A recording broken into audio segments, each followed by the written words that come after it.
Welcome back to the training session of SmartERP POS.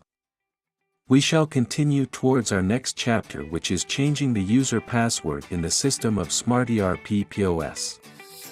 In this chapter, we shall cover in detail how to change the user password in the SmartERP POS.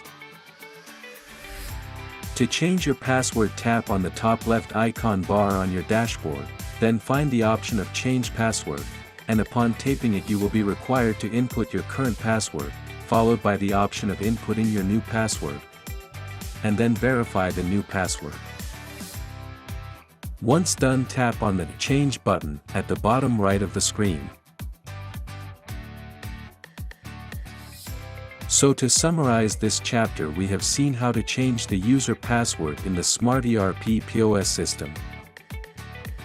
For more training, visit our YouTube channel or scan the QR code as shown here. Thank you for watching and good luck.